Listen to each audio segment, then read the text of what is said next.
So making sure that you are healthy on all levels, physical, mental, emotional, and perhaps you have religion or you're a spiritual person, psycho-spiritual level.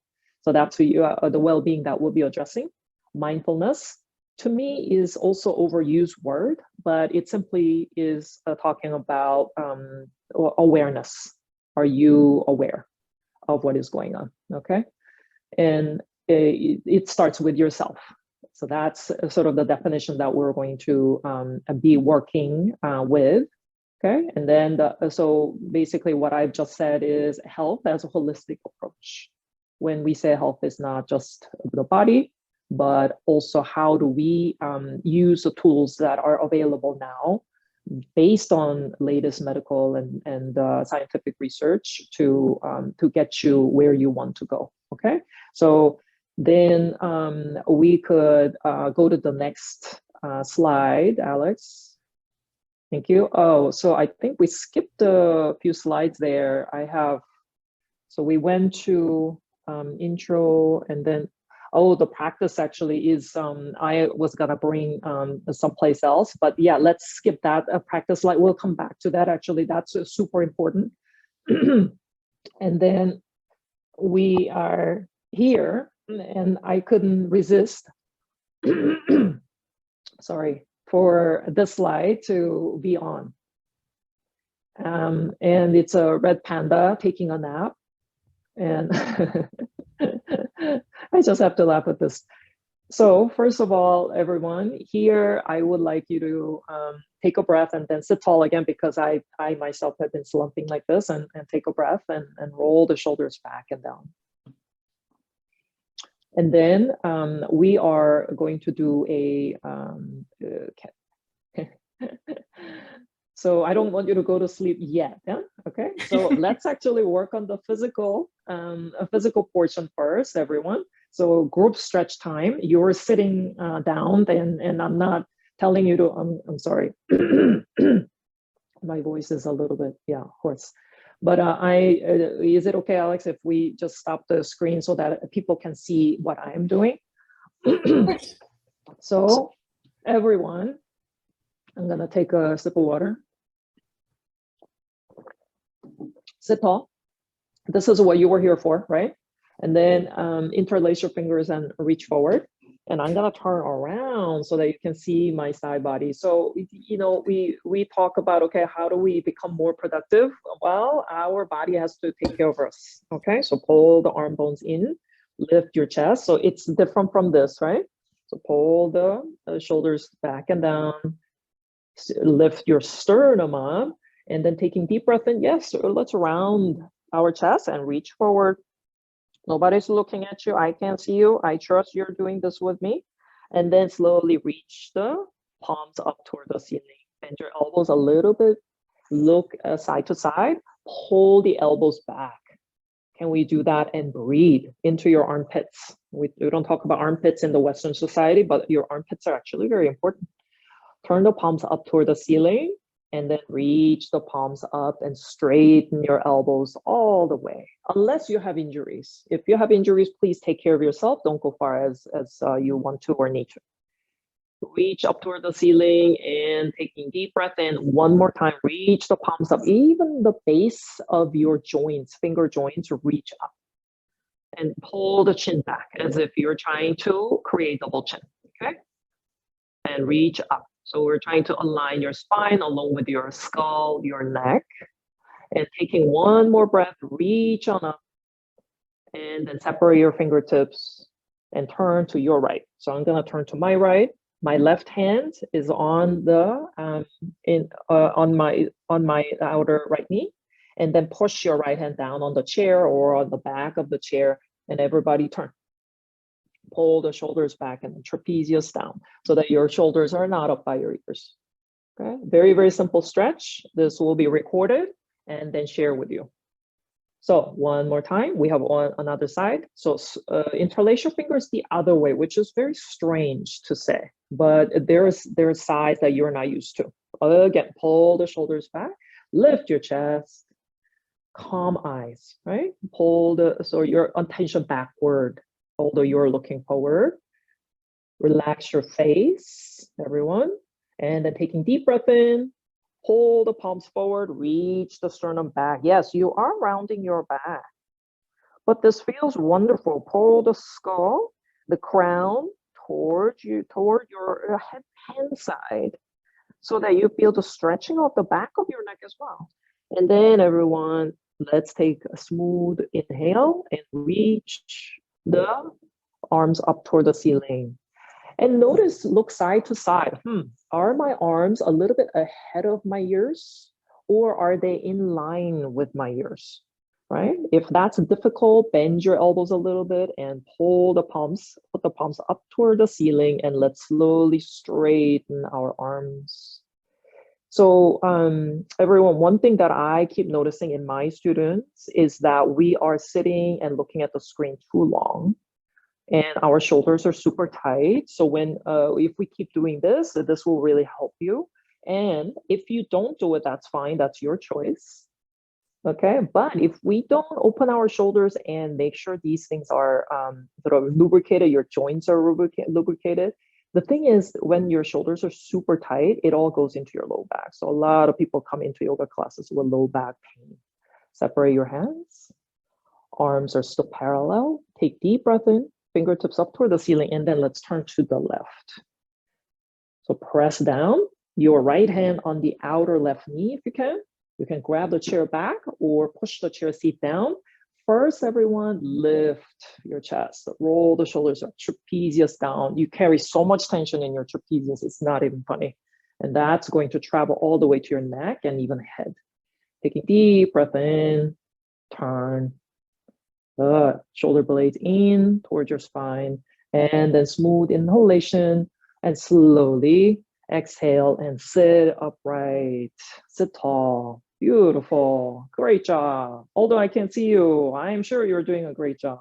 Okay, and then now, Alex, if you, when you're ready, yes. calmly, let's come back to the deck. Okay, so everyone, what we're finding out in research all the time, more and more, is that our movement, our physical body, physical well-being, and mental, emotional well-being are not separate.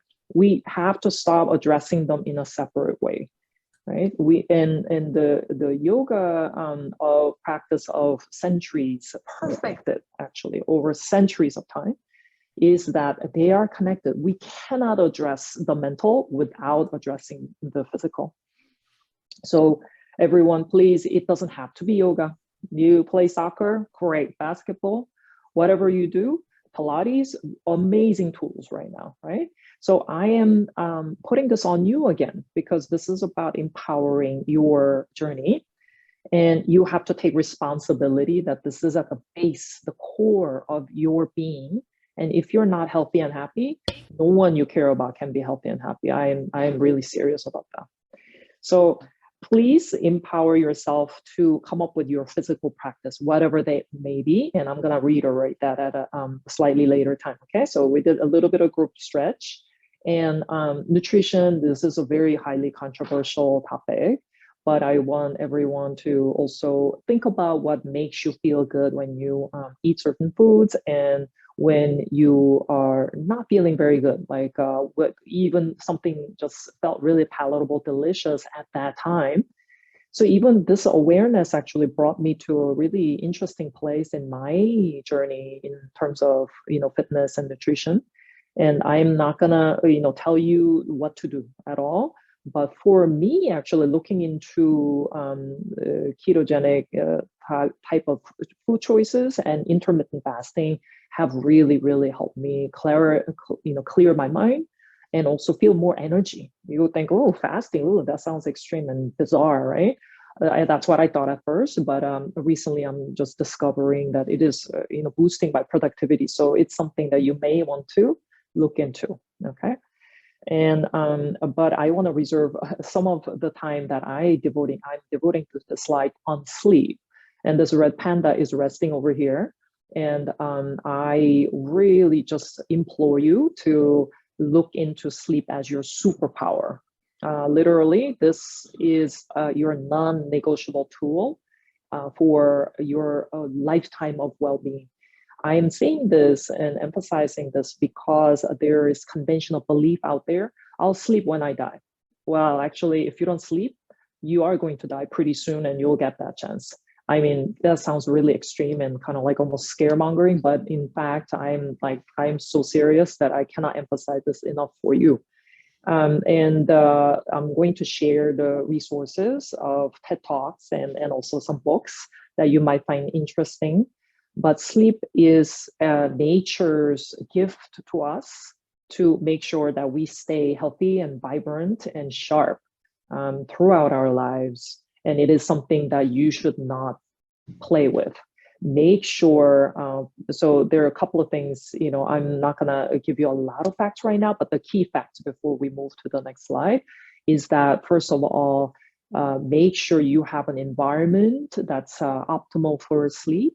You have to give yourself, first find out what is your ideal time duration of sleep. It's not 8 hours for everyone, but please also know, for those of you who are parents, for children and for teenagers, they must sleep as much as they need to.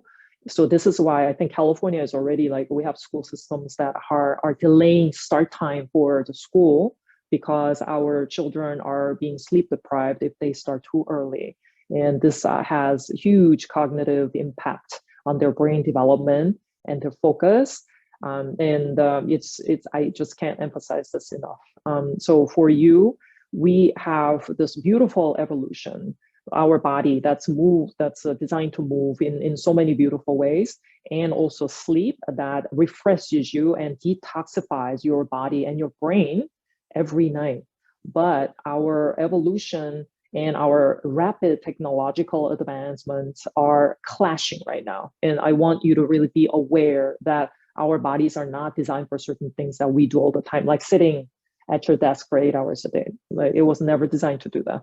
And we have huge consequences in terms of injuries and stiffness and decline, right? A physical decline, okay? And sleep even more so. I can't, so, and also one thing, huge discovery that I made in my research for sleep is that, how people say, well, you should wake up at 5 a.m. and meditate. I could never do that. I used to feel bad for myself.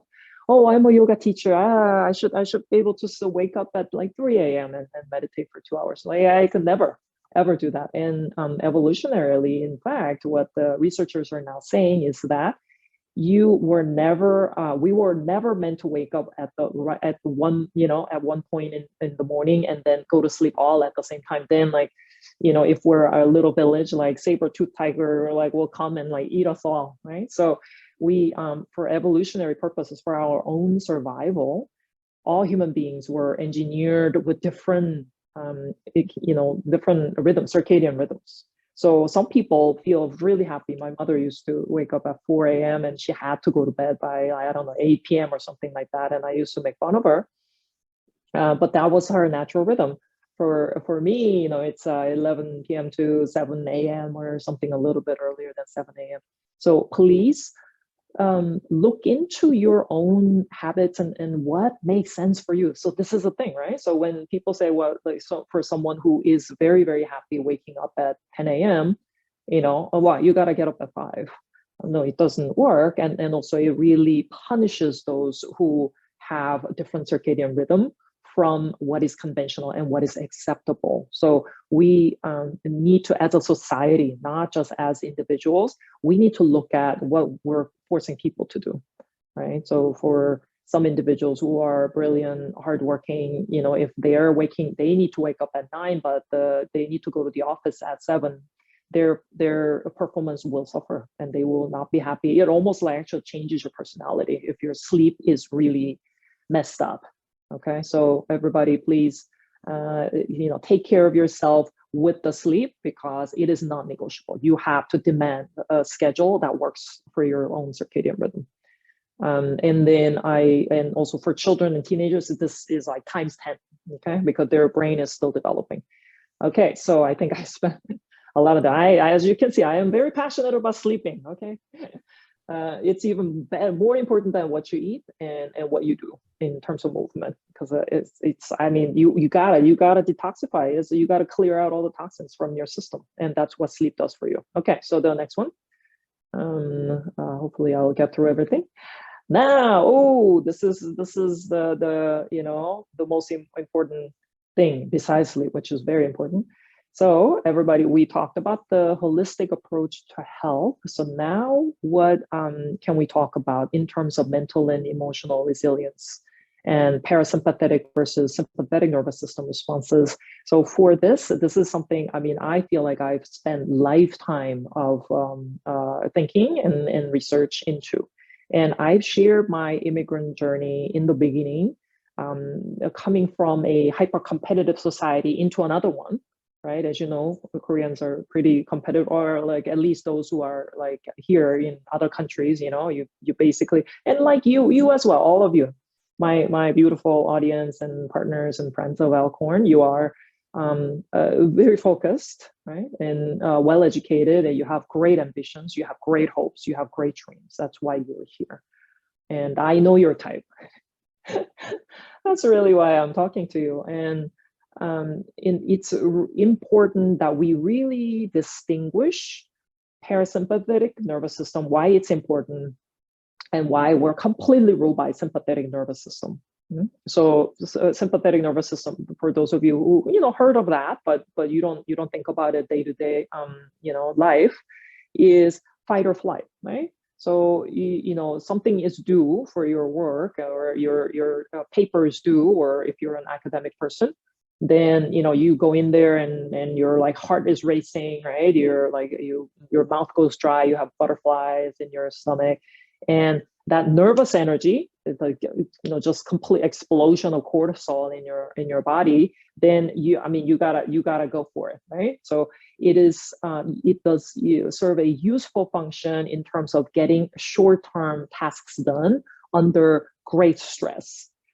But the problem is, in many cases, we are perpetually engaged in this fight or flight mode, and it's very, very expensive for your health for you to be engaged in this in a long term instead of short term. So for our ancestors, if there was a saber-toothed tiger coming at me, then I just needed to just sprint and get out of danger, or it would have been over because it would become like snack for the saber-toothed tiger. Now we are in this perpetually. It could be like traffic jam on the road, or certain things that you're encountering in your day-to-day life or your work life. And it is extremely damaging for your health because for that short-term gain of your energy and focus, concentration, and strength, you are taking, basically it's taking shortcuts from your immune system and other things. There are a lot of cascading kind of health impact. So especially in this environment where we're in a post-pandemic world and your immune system is the only thing now standing between COVID-19 and whatever else is out there, and illness, and your body is the immune system. So please, everyone, this is actually really why I jumped at this chance when Sophie, Lex, and Alex wanted to do this with me.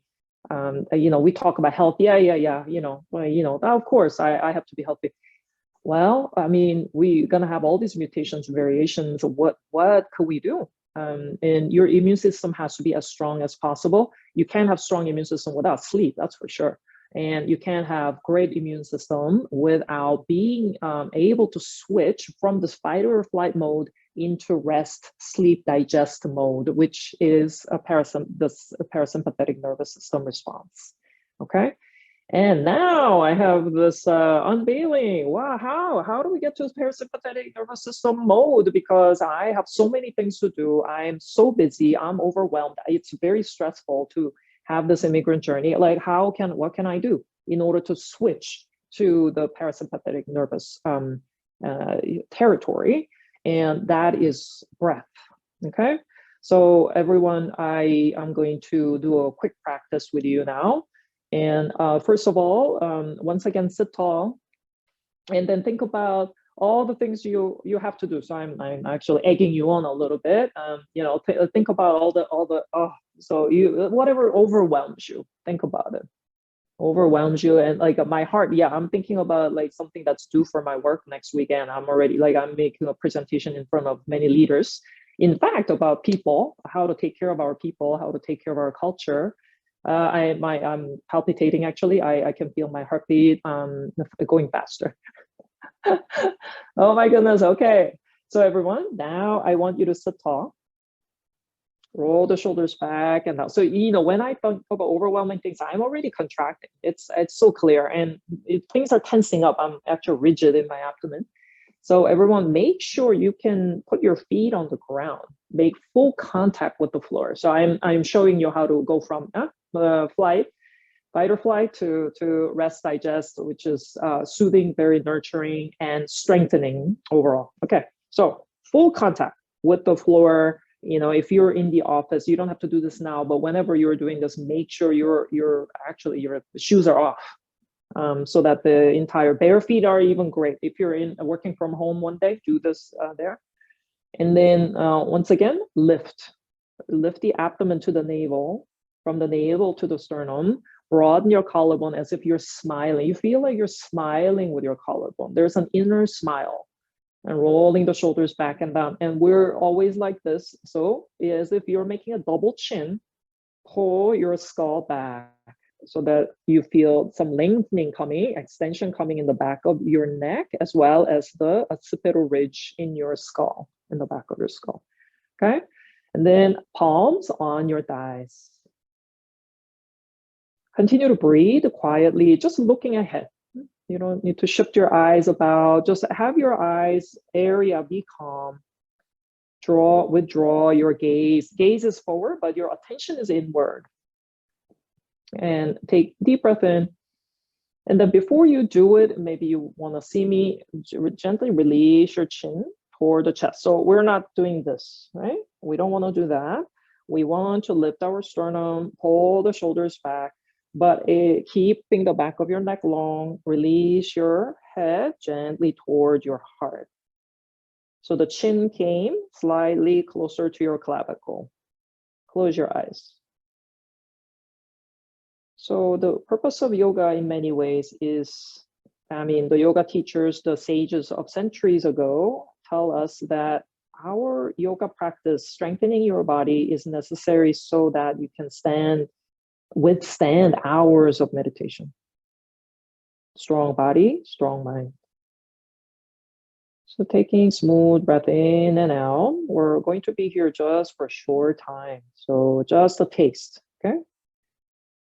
Allow your eyes, although your eyes are closed, look down towards your heart. Taking smooth inhale. Don't try to force to make it long, just natural breath in and out. Just allow your mind to follow the breath. From all the overwhelming things that you are thinking about, all you have to do, give your mind a job. You have a brilliant mind, you have a busy mind. In order for a busy and brilliant mind to quiet down is to give it a job, besides thinking all these thoughts. Follow that breath. Smooth inhale and exhale. Make it natural. You're not trying to force the breath to do anything at this time. And then see, since you're sitting tall, take a smooth inhalation. At the top of the breath, slight pause, maybe less than a second.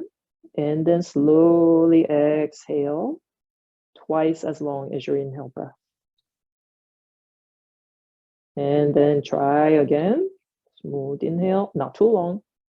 At the top, you don't have to go with my voice, just go with your own rhythm. Smooth inhalation. Slight pause at the top of the breath, and then gently release and exhale your breath about 1.5 to twice as long as your inhale breath.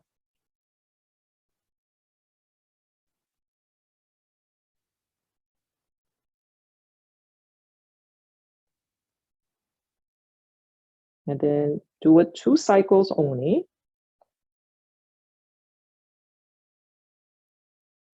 Don't make the exhale too long either, okay? It's not a competition, just a little nudge. And then if you finished, take smooth inhalation, raise your head up.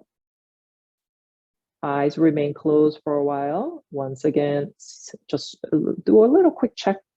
Am I lifting my chest? Am I releasing the trapezius shoulder blades down? And then gently with your inhale, slowly open your eyes. Beautiful job, everyone. Stay quiet in your mind. And this is the demonstration of how to quiet your breath.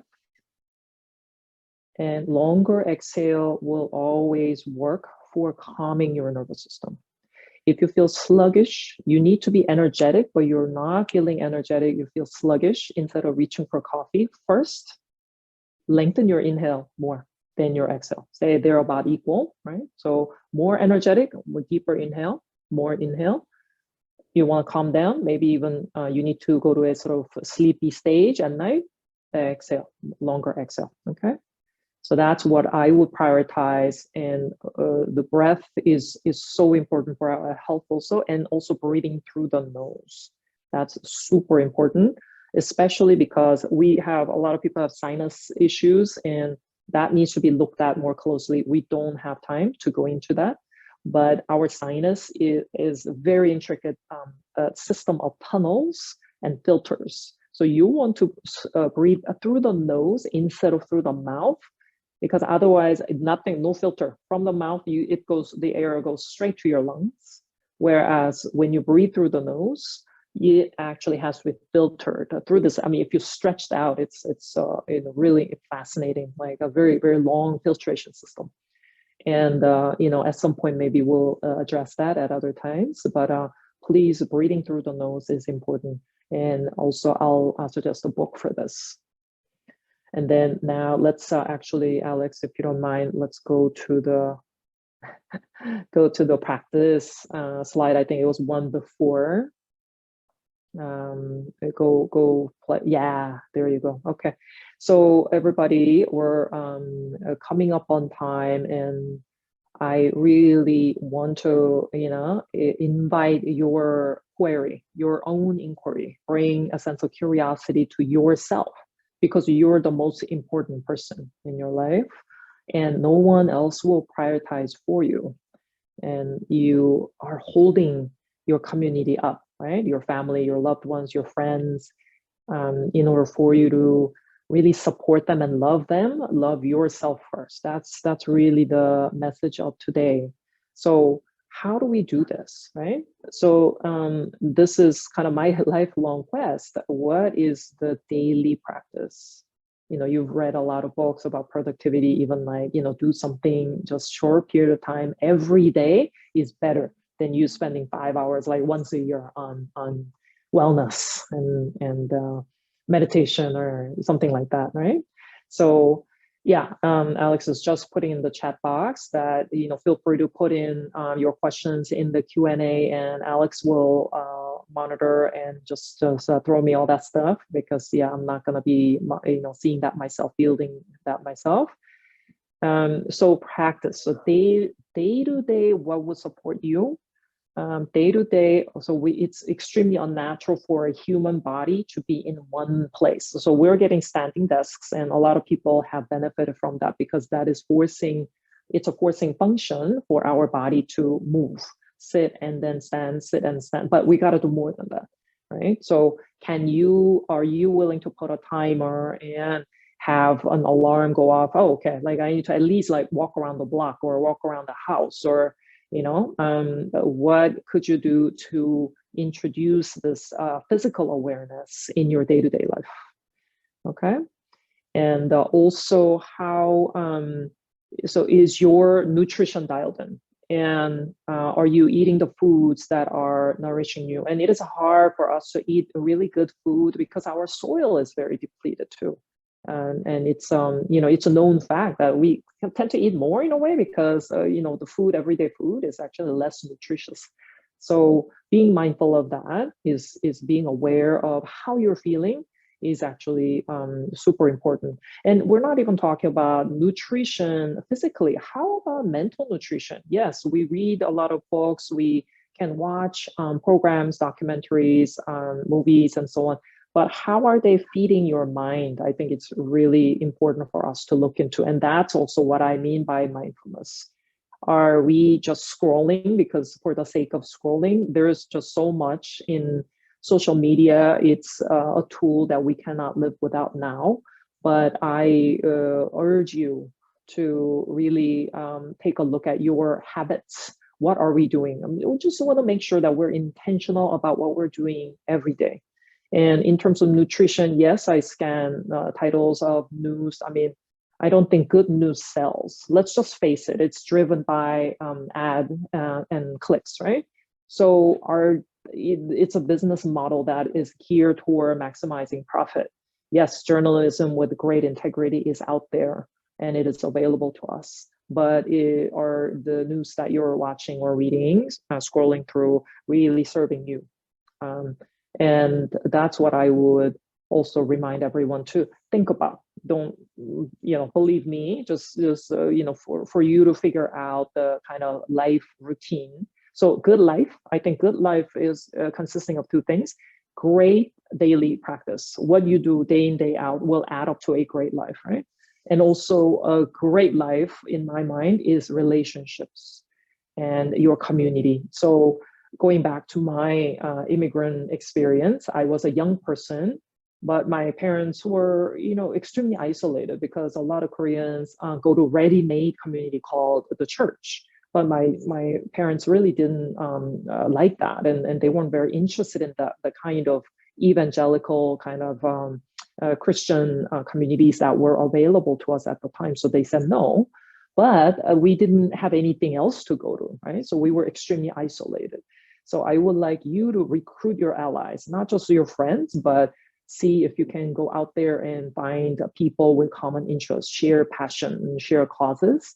And I think as an immigrant, who's been here for many decades, if I could tell someone who is just moving to the country and fairly new in this country, I would say, go ahead and find communities. It's not just people who are just immigrants like yourself. No, we need actually we need diversity of allies. We need diversity of friends. We need diversity of neighbors. And just like your immune system, it needs to be healthy and balanced. And that happens when you have a diversity of people who are supporting you.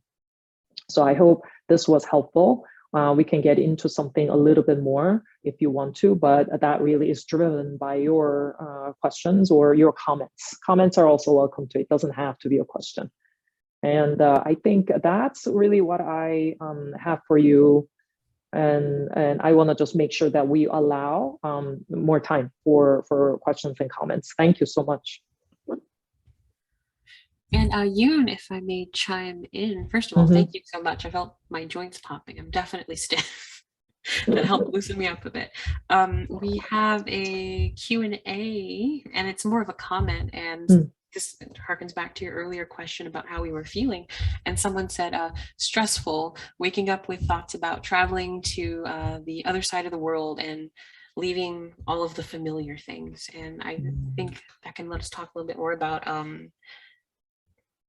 familiarity and wellness, and if really leaving someplace really helps you step outside of your stressors, or are they within you?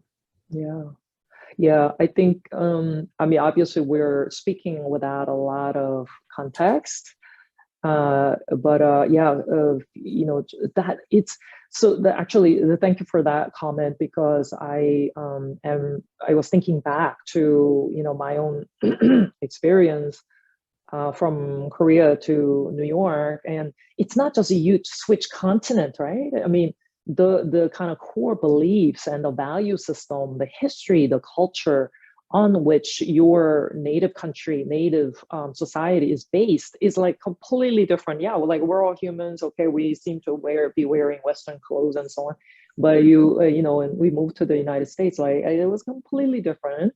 I even had trouble calling my teachers by their first name. I thought that was extremely rude, and You know, so I asked my teacher if I could continue to call him Mr. Katz, and he said, no, just call me Bill. Why are you calling me that? Like, I mean, you make me sound really old. I had to just crack up. So it's very disorienting, you guys. And when and yes, you can speak great English, flawless English. That's not the point. Inherently, immigrant experience is extremely disorienting and stressful. And please give yourself credit and encouragement. If you're not, you know, getting that from the American government, that's okay. You know, and in fact, your health suffers a lot. Your health suffers a great deal when you're making this type of switch. So everyone, you have to take care of yourself. This is why your well-being really matters. I think that's something to keep in the back of your mind. Yes, it is so stressful. And then we need to frame that experience, right? Yes, it is extremely stressful, but I am choosing to do this for the long-term wellness of myself. It may be financial, professional, educational, personal, whatever it may be. And for my family, I am choosing to do this, and I will become stronger. I'll become better. I'll become more resilient. So this is something that I recently, you know, started talking to my students about. Reframe. So there's a stressful experience that you've chosen to undertake. Okay, you've chosen this journey. Nobody like forced you into it. So now that you are committed to this, how can we turn this into a positive experience? And yeah, thank you so much for your comment. And you're so brave. Whoever wrote that down, you're extremely brave. And all of us at Alcorn and myself, we really honor your journey. Yes, absolutely. I think we have a few more questions. I think you have time for one more. Then from Sophie, we have, if you're deciding on one thing that you can do, like starting to exercise, as sleep fully, or drink adequate water, what do you start with? What's the one thing you add in to start with before you start doing that big thing that you change in your life? Can you give me an example? Like starting exercising, or like yoga classes, if you wanted to start those. Okay. So I would say first, I think before we choose something, first of all, like have sort of a more playful attitude toward it. And this is another thing. Thank you, Alex, for, and Sophie for this question, because I think all of us, especially, I know Sophie, she's so hardworking, and, she's like a brilliant woman, and all of you who are participating, all of you are amazingly accomplished people. So what happens, the dark side of this is that most all of us tend to have this sort of perfectionistic, attitude toward life. So we have to get this right. Even fitness and exercise, well-being, mindfulness, I'm going to be the best.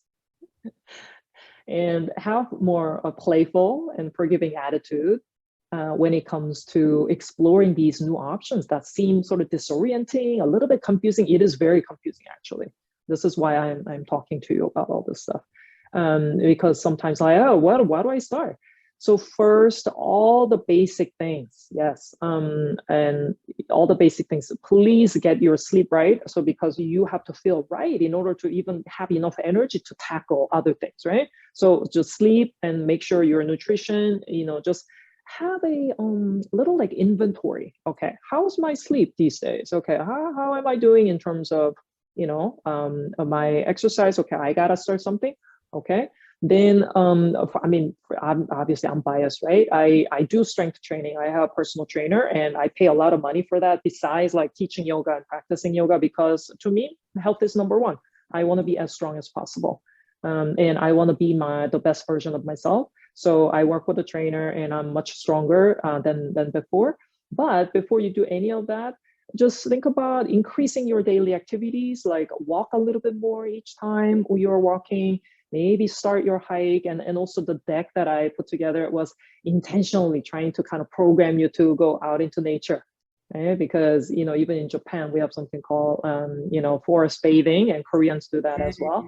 Just sitting, just sitting, even being in nature with this giant, almighty, you know, redwood trees. I mean, this area is amazing for that as well. So wherever you have nature right by you, don't think about, like, don't think too hard. Just be with you know, the trees and all the kind of things that are alive, and it's really good for your mind and body. So I would say just start with it. Just every day, every little bit, you increase your activity, and then see if you can go into gentler yoga.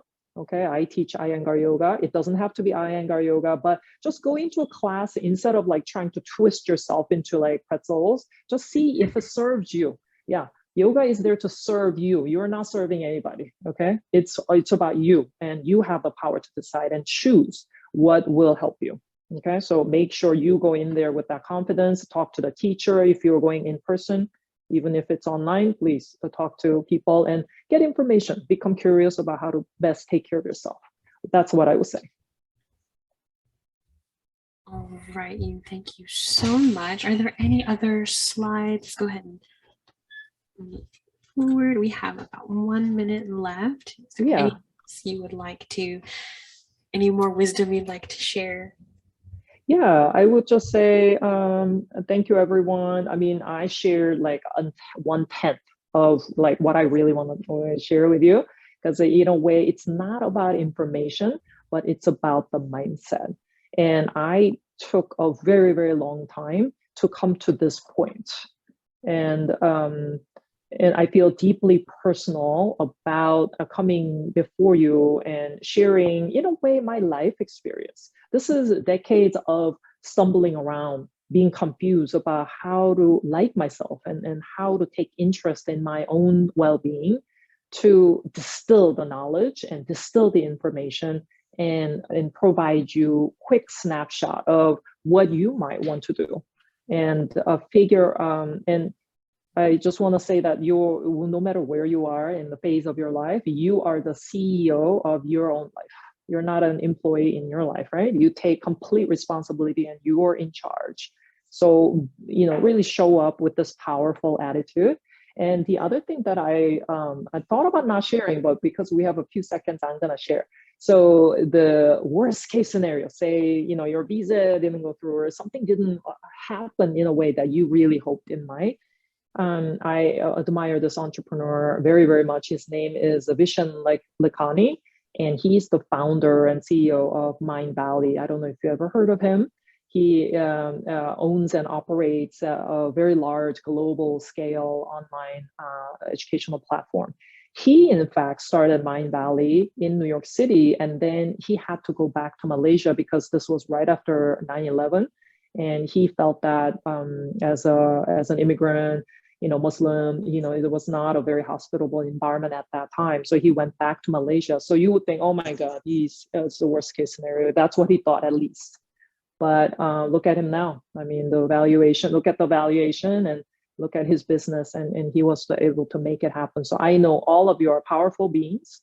All of you are amazing beings. And no matter what, immigration journey is an immigration journey, but it's only a chapter of your own life. So please decide how your life is going to be, and it's up to you. Thank you.